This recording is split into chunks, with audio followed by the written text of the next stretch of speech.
Welcome प्यारे छात्रों, डीएनयू की टीच में आपका स्वागत है। तो यहाँ पर आपके लिए आ चुका है आपके राजनीति विज्ञान का पेपर, जो आपको 4 दिसंबर को होने वाला है। उसके लिए यहाँ पर वीडियो में लेकर आ चुका हूँ। जैसा कि आप यहाँ पर देख भी सकते हैं, अर्धवार्षिक परीक्षा 2021-22 आपके विषय राजनीति विज्ञान कक्षा 11वीं आपके पूर्णांक आपका 80 नंबर का पेपर है। समय आपको यहाँ पर 3 घंटे का दिया है। तो आप यहाँ पर जैसे ही देखेंगे आपको यहाँ पर क्या जैसे कि आपके हाफ ईयरली एग्जाम के लिए आपके यहाँ पर पॉलिटिकल साइंस का आपका पेपर है क्लास 11th के लिए। तो वीडियो स्टार्ट करने से पहले मैं आपसे कहना चाहूँगा कि आपने अभी तक हमारे टेलीग्राम ग्रुप को ज्वाइन नहीं किया, टेलीग्राम ग्रुप को ज्वाइन कर लेना। टेलीग्राम की लिंक आपको वीडियो के डिस्क्रिप्शन में मिल जाएगी, ठीक है।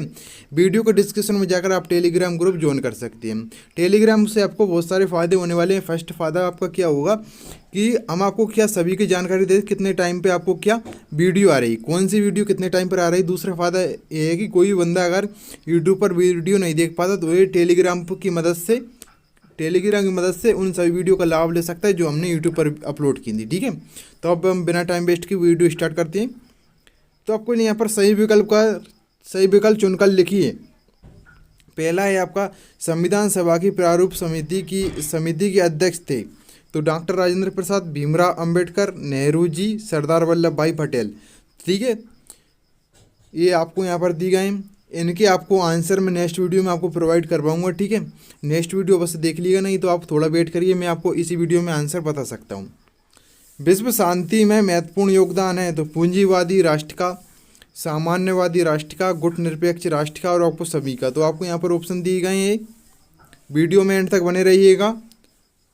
कम से कम आप इस वीडियो को अगर एंड तक देखना चाहें तभी आप इस वीडियो को देखें, वरना आप अभी इस वीडियो को स्किप कर सकते हैं, ठीक है। कम से कम 10 से 12 मिनट का आपको टाइम होना चाहिए इस वीडियो को देखने के लिए। और वीडियो के बीच में मैं आपको एक इम्पोर्टेंट बात बताऊंगा, जिससे कि आपको सभी के आपके डाउट क्लियर हो जाएंगे। आपको बिल्कुल कमेंट करने की ज़रूरत भी नहीं रहेगी। वीडियो के बीच में, वीडियो के एंड में आपको बता सकता हूँ मैं।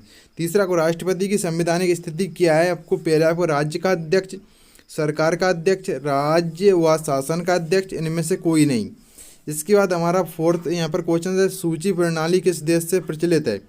8 400 400 400। जी हाँ, याद कर लीजिए इस बोर्ड से नंबर को, चाहे आपका सवाल मैथ का हो या फिजिक्स, केमिस्ट्री, बायोलॉजी का। आपके हर डाउट, आपके हर क्वेश्चंस का तुरंत वीडियो सोल्यूशन मिलेगा सीधे आपके व्हाट्सएप पर। इसके लिए आपको डाउटनेट के 8 400 400 400 इस बोर्ड से नंबर को सेव कर लेना है और चैट ओपन करना है।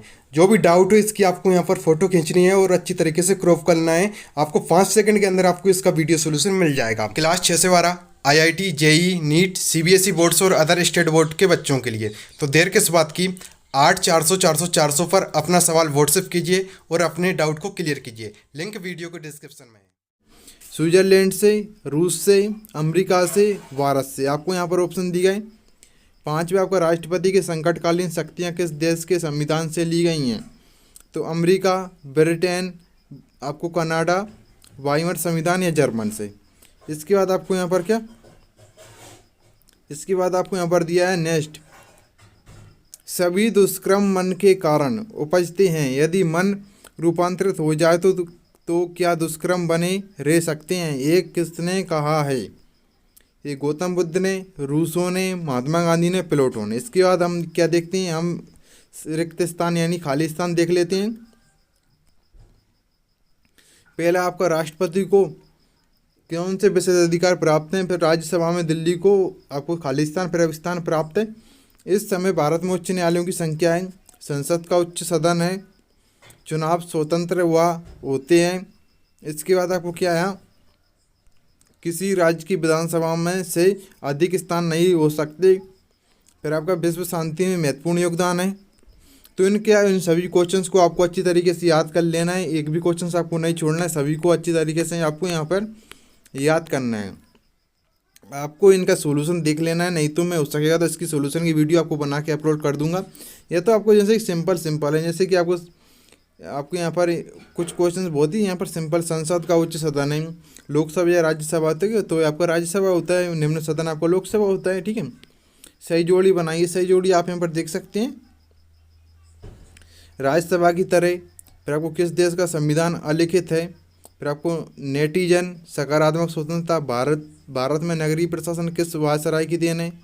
सामाजिक न्याय, फिर आपको यहाँ पर लॉर्ड रिपन, स्वतंत्रता, धर्म, इसके इंग्लैंड हो जाएगा, विधान परिषद स्थायी सदन हो जाएगा आपका। फिर इंटरनेट का इस्तेमाल, तो यहाँ पर आपकी जो रहेंगे। इसके बाद एक शब्द एक वाक्य उत्तर देखते हैं हम। तो भारत के प्रथम उपराष्ट्रपति कौन थे? आपको संविधान सभा की स्थापना के समय भारत के गवर्नर जनरल थे। तो इन वैसे मैं आपको इनके बहुत सारे आपको आंसर बता सकता हूँ, लेकिन आपको क्या नेक्स्ट वीडियो में मैं आपको इन सभी के आंसर बता दूंगा, ठीक है। हमारे संविधान में कुल कितनी अनुसूचियां हैं? विकास की वजह से अनेक देशों में पर्यावरण को पहुंचा। भारत में चुनाव आयोग के सदस्यों को कौन नियुक्त करता है? बिल्कुल आपको सिंपल सिंपल कुछ क्वेश्चन हैं। भारत के आपके प्रथम उपराष्ट्रपति डॉक्टर राजेंद्र प्रसाद। हमारे संविधान में कुल अनुसूचियां तो 12। तो कंप्लीट सॉल्यूशन आपको क्या नेक्स्ट वीडियो में बता दूंगा मैं। इसके बाद आपको सन 2006 में भारत के किस राज्य में विधान परिषद का पुनर्निर्माण हुआ? ये आपके यहाँ पर नेक्स्ट वीडियो बस देखिएगा आप। आपको फिर है आपका काम का अधिकार संविधान किस भाग में रखा गया है। फिर आपको सत्तासद देखते हैं हम। सत्तासद आप यहाँ पर देखेंगे तो भारत में चुनाव आयोग के सदस्यों को राष्ट्रपति नियुक्त करता है। फिर आप दूसरा है भारतीय संविधान 26 नवंबर 1949 को लागू हुआ। तो वैसे ही आपका दिख रहा है, तो ये तो आपका सत्य ही होगा। 26 जनवरी 1950 को लागू हुआ था। भारत के विकास के लिए पंचवर्षीय योजना चलाई गई।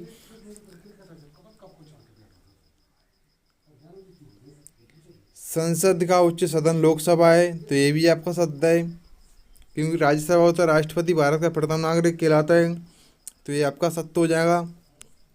इसके भारतीय संविधान सभा के अध्यक्ष डॉक्टर राजेंद्र प्रसाद थे, तो ये भी आपका सत्य है, क्योंकि अस्थायी अध्यक्ष थे। आपको इसको कंफर्म कर लेना है आपको। प्रश्न नंबर 6 से देखते हैं यहाँ पर। कंप्लीट सॉल्यूशन नेक्स्ट वीडियो में पार्ट 2 में इसमें देखने को मिलेगा। एकल संक्रमणीय मत प्रणाली का क्या अर्थ है? अथवा आपको संसद के संयुक्त अधिवेशन की अध्यक्षता कौन करता है? सातवां आपको वयस्क मताधिकार क्या है? आठवां आपका धन विधेयक क्या है? आठवां आपका भारतीय संविधान 26 जनवरी 1950 को ही क्यों लागू किया गया, समझाओ। अथवा आपका किस संविधान संशोधन के तहत वयस्कता की आयु 18 वर्ष की गई?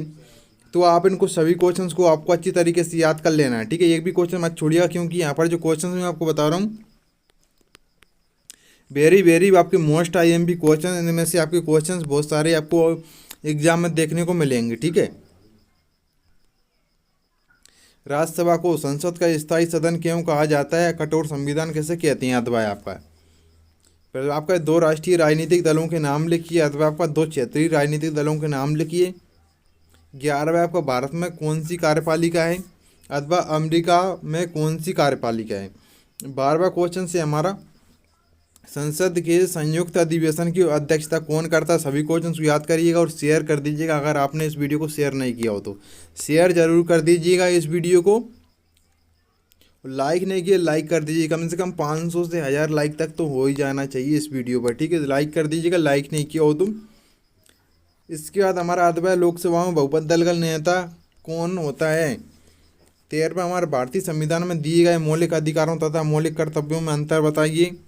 अथवा को चुनाव आयोग के कोई 2 कार्य लिखिए। 14वां हमारा प्रारूप समिति के 2 सदस्यों के नाम लिखिए। अथवा लोकसभा में अध्यक्ष कैसे निर्वाचित होते हैं? शेयर करते जाइएगा इस वीडियो को, जितना ज़्यादा हो सके शेयर करिएगा। 15वां हमारा ग्राम पंचायत के 2 कार्य बताइए। अथवा हमारा नगर पालिका के 2 कार्य बताइए। 16वां हमारा लोकसभा के अध्यक्ष की 3 शक्तियाँ का वर्णन कीजिए। अथवा हमारा राज्यसभा की विशेष शक्तियों का वर्णन कीजिए। 17वां क्वेश्चन हमारा यहाँ पर पूछा गया है, संविधान की 5 प्रमुख विशेषताएं लिखिए। अथवा आपका मौलिक अधिकारों की महत्व लिखिए। कोई 3 लिखना है यहाँ से आपको, ठीक है। शेयर करते जाइएगा मात्र आप इस वीडियो को। आपका 18वां आपको संसदीय शासन प्रणाली की विशेषता लिखिए। अथवा आपको भारत में कौन सी लोकतंत्र में व्यवस्था है लिखिए। तो आपके लिए जो मैंने आपको बोला था इम्पोर्टेंट है, यहाँ पर मैं आपको जो पॉइंट बताने वाला था वो यहाँ पर आपके लिए क्लियर कर देता हूँ, नहीं आप बाद में कमेंट करेंगे फालतू में, ठीक है। और आपके दिमाग में बात भी चल रही होगी। ये आपको जो मैं क्वेश्चन बता रहा हूँ ये सिर्फ आपका क्या है, ये आपका सिर्फ मॉडल पेपर है आपका, ठीक है। नहीं तो आप ये रियल पेपर समझें, बिल्कुल रियल पेपर नहीं है आपका, सिर्फ मॉडल पेपर है। लेकिन आपको यहाँ से क्या, इसमें जो क्वेश्चंस बताए गए हैं वेरी मोस्ट IMP क्वेश्चंस है, लेकिन आपको यहाँ से 100% कुछ क्वेश्चंस आपको 100% कुछ क्वेश्चंस आपको एग्जाम में देखने को मिलेंगे, इसलिए बोल रहा हूँ इन क्वेश्चंस को आप अच्छी तरीके से याद करिएगा। मैं सभी क्वेश्चंस की नहीं बोल सकता, लेकिन आपको कुछ क्वेश्चंस आपको यहाँ से क्या एग्जाम में देखने को मिल जाएंगे, इसलिए बोल रहा हूँ सभी क्वेश्चंस आप अच्छी तरीके से याद कर लीजिएगा। भारत में कौन सी लोकतंत्र व्यवस्था है लिखिए। 19 में आपको सकारात्मक स्वतंत्रता का अर्थ लिखिए, अथवा आपका नकारात्मक स्वतंत्रता का अर्थ लिखिए। 20 में हमारा राष्ट्रपति के कार्य लिखिए, अथवा हमारा प्रधानमंत्री के कार्य लिखिए। इसके बाद हमारा भारतीय संविधान का राजनीतिक दर्शन क्या है, अथवा आपको कुशल कार्यपालिका की क्या विशेषताएं हैं। प्रश्न नंबर 22 से हमारा अनुपातिक प्रतिनिधित्व से आप क्या समझते हैं, अथवा आपका राष्ट्रपति पर महाभियोग की प्रतिक्रिया का वर्णन कीजिए। नेक्स्ट हमारा जनहित याचिका गरीबों की किस तरह मदद करती है, अथवा हमारा उच्चतम न्यायालय के प्रमुख क्षेत्राधिकारियों को विस्तार से समझाइए। तो आपके इन क्वेश्चंस को अच्छी तरीके से याद कर लीजिएगा। आपका ये बहुत ही वेरी मोस्ट IMP क्वेश्चन से आपका ये मॉडल पेपर तैयार किया गया था, ठीक है। अगर आपको ये वीडियो हेल्पफुल लगे तो इस वीडियो को लाइक कर दीजिएगा, नहीं तो आप अनलाइक भी कर सकते हैं, ठीक है। तो मिलते हैं नेक्स्ट वीडियो में। Thank for watching video.